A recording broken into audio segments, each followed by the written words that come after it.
Hello students.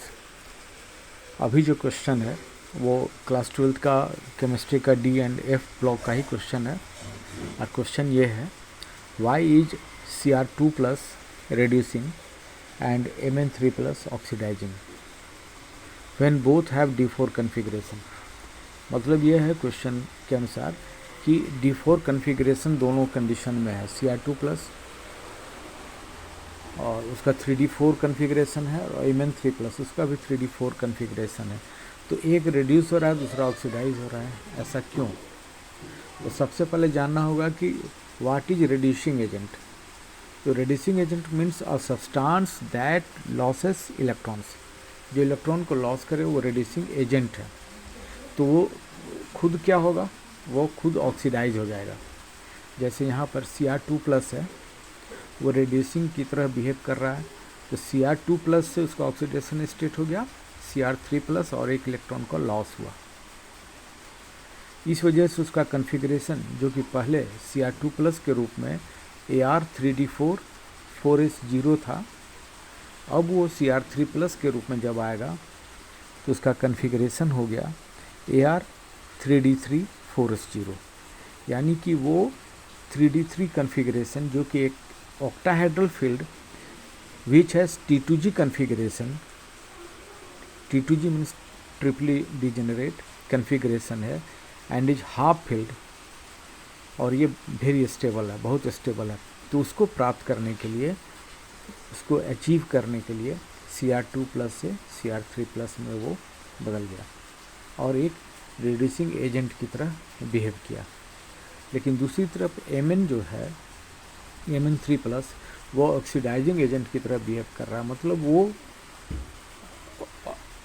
Oxidising agent means a substance that gains electrons, और खुद क्या होगा, उसका ऑक्सीडेशन स्टेट घटेगा।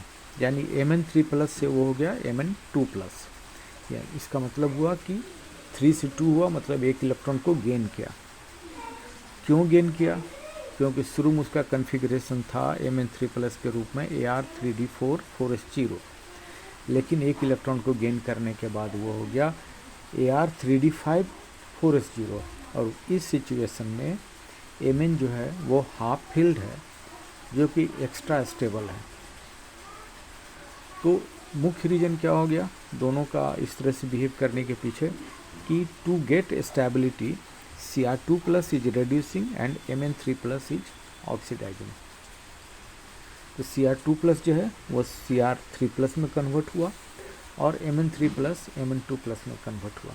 अब यहाँ पर यह क्वेश्चन भी उठता है कि Cr2 प्लस Cr3 प्लस में ही क्यों हुआ, Cr प्लस में क्यों नहीं हुआ, क्यों नहीं हो सकता था, कारण क्या है? तो Cr3 प्लस का कुछ कैरेक्टर हम लोग देखेंगे और फिर Cr प्लस का भी। तो Cr3 प्लस का कुछ जो कैरेक्टरिस्टिक है वो इस प्रकार है कि वो स्टेबल है, वेरी स्टेबल है इन एक्वस सॉल्यूशन में। तो रीज़न ये है इसका small size and high charged ion, it has high hydration energy, इस वजह से वो स्टेबल है। दूसरा है कि ये D3 कन्फिग्रेशन को एक्वायर किया जो कि T2G कन्फिग्रेशन है, और ये बहुत स्टेबल होता है इन ऑक्टाहेड्रल फील्ड। कारण ये है स्टेबल होने का कि ये सिमेट्री है और एक्सचेंज एनर्जी है। तो इन दो रीज़न के कारण, मतलब पहला रीज़न हो गया small and high charged ion है, इन दोनों के कारण, और तीसरा हो गया T2G कन्फिग्रेशन के कारण Cr3 plus is very stable. अब Cr प्लस क्यों नहीं हुआ? तो उसके पीछे Cr प्लस का जो कैरेक्टरिस्टिक है वो है कि ये अगर Cr प्लस में जाएगा तो Cr प्लस D5 यानी हाफ फील्ड कन्फिग्रेशन है, जो कि एक स्टेबल कन्फिग्रेशन है, लेकिन ये गैस फेज के लिए है। सॉल्यूशन में it has low hydration enthalpy, और चूँकि इसका साइज बड़ा होगा एंड पुअरली हाइड्रेटेड है, इसलिए लेस स्टेबल होगा, कंपैरेटिवली लेस स्टेबल होगा। और अगला जो कारण है इसका, Cr प्लस जो है it tends to disproportionate, disproportionate means एक एलिमेंट है उसका ऑक्सीडेशन स्टेट बढ़ेगा भी और साइमल्टेनियसली घटेगा भी, तो इस वजह से वो अनस्टेबल हो जाता है। तो देखिए Cr3+ इसलिए फेवरेबल है स्टेबिलिटी के चलते। स्टेबिलिटी क्यों है? क्योंकि स्मॉल साइज और हाई चार्ज्ड आयन है, इस वजह से। और इस वजह से क्या होता है कि हाइड्रेशन एनर्जी हाई हो जाता है, जबकि Cr+ जो है वो बिग साइज का है और लो चार्ज्ड आयन है, जिस वजह से लो हाइड्रेशन एनर्जी है, तो उसका स्टेबिलिटी कम हो गया। दूसरी तरफ Cr3+ D3 कन्फिग्रेशन यानी T2G कन्फिग्रेशन का अचीव कर रहा है, एक्वायर कर रहा है, और ये जो है वो D5 को कर रहा है, लेकिन D5 कन्फिग्रेशन गैस फेज के लिए ज़्यादा स्टेबल है।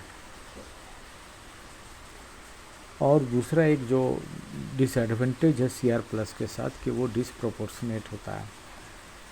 तो ये जो मतलब कलेक्टिव रीजन्स हैं, इस वजह से in water Cr2+ acts as a strong reducing agent and is oxidized to Cr3+ and not reduced to Cr+।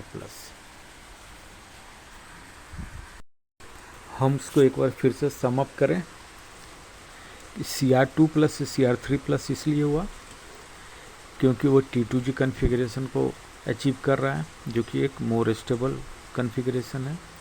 और Mn3+ से Mn2+ इसलिए हुआ क्योंकि वो D5 कन्फिग्रेशन को अचीव कर रहा है, जो कि half field extra stable configuration है। स्टेबिलिटी के चलते Cr2+ जो है वो Cr3+ में और Mn3+ Mn2+ में कन्वर्ट हुआ।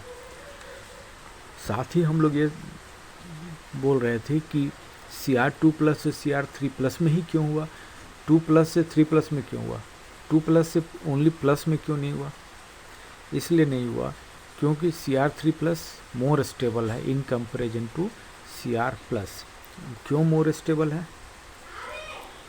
Due to Cr3+ small size है, हाई चार्ज्ड आयन है और उसका हाइड्रेशन एनर्जी हाई होता है, जबकि इसका ठीक उल्टा Cr+ में है। और Cr3+ में T2G कन्फिग्रेशन को एक्वायर करता है, इसमें D5 करता है, लेकिन वो स्टेबल जो है वो गैस फेज में है। और Cr+ जो है डिसएडवांटेज ये है कि वो डिसप्रोपोर्शनेट करता है, जिस वजह से वो अनस्टेबल है। तो इन कारणों से in water Cr2+ acts as a strong reducing agent and is oxidized to Cr3+ and not reduced to Cr+। Thank you.